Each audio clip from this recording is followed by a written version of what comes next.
Hello everyone, আসসালামু আলাইকুম। Welcome back to my channel Sultana's kitchen. দূরে এবং কাছে যে যেখান থেকে আমার আজকের ভিডিওটি দেখছেন সবাইকে জানাচ্ছি আন্তরিক শুভেচ্ছা। আজকে আপনাদের সাথে আমি শেয়ার করব রাজকীয় স্বাদের ডিমের কোরমা। রাজকীয় বলার কারণ হচ্ছে এই ডিমের কোরমাটা এতটাই মজার হয়ে থাকে, আপনি যখন করবেন তখন বুঝতে পারবেন এতটাই সুস্বাদু হয়ে থাকে। ডিমের কোরমা করার জন্য আমি এখানে ডিম নিয়ে নিয়েছি সিদ্ধ করে। এবার আমি ছুরির সাহায্যে উপর থেকে এভাবে কেটে নেব, যাতে আমি রান্না করার পরে মশলাগুলো ডিমের ভিতরে প্রবেশ করে এবং খেতে অসাধারণ হয়ে থাকে।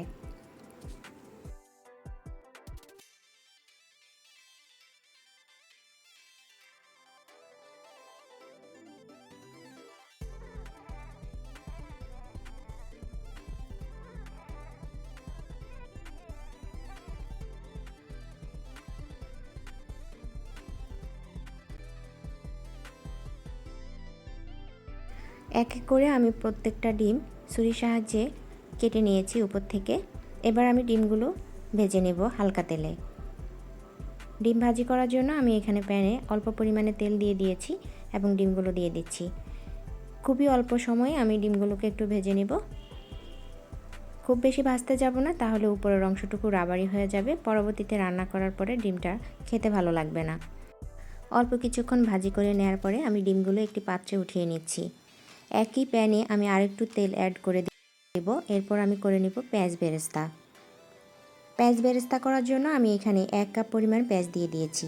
এবার একটু সময় নিয়ে পেঁয়াজটা ভাজি করে খুব সুন্দর একটা পেঁয়াজ বেরেস্তা করে নেব। অবশ্যই খেয়াল রাখবেন পেঁয়াজটা যেন পুড়ে না যায়। যদি কালো হয়ে যায় তাহলে পরবর্তীতে আপনি যখন কোরমাতে পেঁয়াজ বেরেস্তাটা ইউজ করবেন তখন কিন্তু কালারটা খুব ভালো আসবে না। দেখুন আমার পেঁয়াজ বেরেস্তাটা কিন্তু অলরেডি হয়ে এসেছে। আমি এই পর্যায়ে পেঁয়াজটা উঠিয়ে নেব। আর বেশি কালো করতে গেলে পরবর্তীতে কালারটা একদম কালো হয়ে যাবে। তেল থেকে একদম খুব ভালো করে পেঁয়াজগুলো উঠিয়ে নিতে হবে, না হলে অবশিষ্ট পেঁয়াজটা পুড়ে যাবে। এখানে আমি তেলের সাথে অ্যাড করে দিয়েছি গরম মশলা। এখানে দিয়েছি আমি 3টে এলাচ আর দিয়ে দিয়েছি দারুচিনি। এরপর দিয়ে দিচ্ছি আবারও 1 কাপ পরিমাণ পেঁয়াজ কুচি। এবার আমি খুব ভালো করে পেঁয়াজটা ভেজে নিচ্ছি। পেঁয়াজটা একটু ভাজি হয়ে আসার পরে আমি এখানে অ্যাড করে দেব।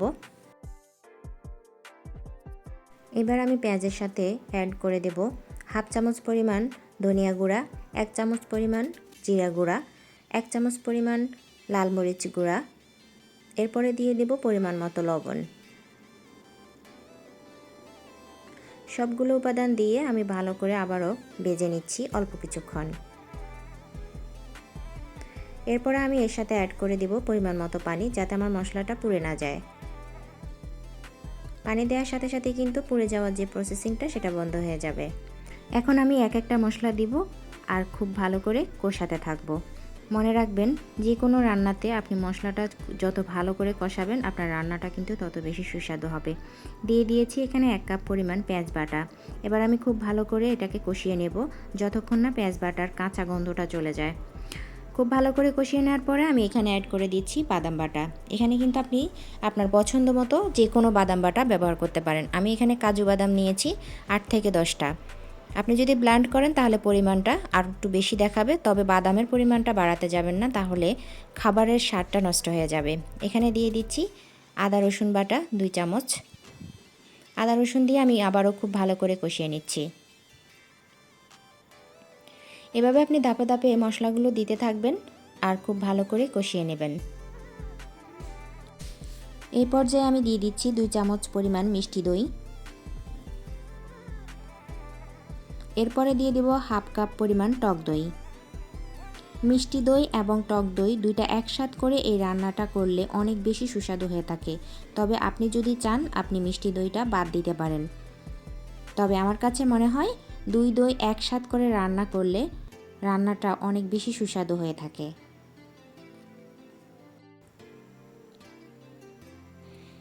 কষাতে কষাতে যখন দেখবেন আপনার তেলটা উপরে চলে এসেছে, তখন আপনি এর সাথে অ্যাড করে দিবেন আগে থেকে ভেজে রাখা ডিমগুলো। আমি দিয়ে দিচ্ছি। ডিম দিয়ে আবারও খুব ভালো করে মিশিয়ে নেব মশলার সাথে। ডিমের কোরমার মূলত স্বাদটা কিন্তু এই গ্রেভি। আপনি যত ভালো করে এই মশলাটা আপনি কষাতে পারবেন, ততই কিন্তু ডিমের কোরমাটা খেতে অনেক বেশি সুস্বাদু হবে। আরও কিছুক্ষণ কষিয়ে নেওয়ার পরে আমি এর সাথে অ্যাড করে দেব তরল দুধ 1 কাপ পরিমাণ। অনেকেই বলে থাকেন দুধ মিক্সড করার পরে ছানা ছানা হয়ে যায়। এখানে আপনি গরম পানি দিয়ে গুঁড়া দুধটা যদি ব্যবহার করেন তাহলে গরম পানি দিয়ে আগেই মিক্সড করে নেবেন। আর যদি আপনি গরুর দুধ ব্যবহার করেন তাহলে আগে থেকে জাল করে নেবেন, তাহলে আর ছানা ছানা হয়ে যাবে না। এবার কিছুক্ষণ রান্না করে নিচ্ছি।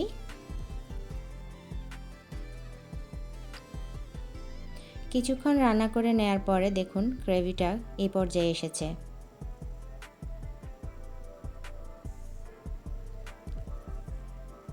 আপনার গ্রেভিটা যখন অনেক বেশি ঘন হয়ে যাবে তখন আপনি রান্নাটা কমপ্লিট করতে পারবেন। এই পর্যায়ে আমি দিয়ে দিচ্ছি 1/2 চামচ পরিমাণ চিনি। চিনিটা আপনি চাইলে নাও দিতে পারেন, তবে চিনিটা দিলে এই রান্নাটার স্বাদ কিন্তু অনেক গুণে বেড়ে যায়। খুব বেশি দিইনি, 1/2 চামচ চিনি দিয়ে দিয়েছি। এই পর্যায়ে আমি দিয়ে দিচ্ছি পেঁয়াজ বেরেস্তা।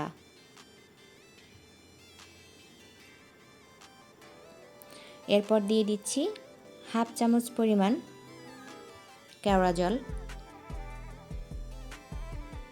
সবগুলো উপাদান দিয়ে আমি আবারও একটু মিশিয়ে নিচ্ছি।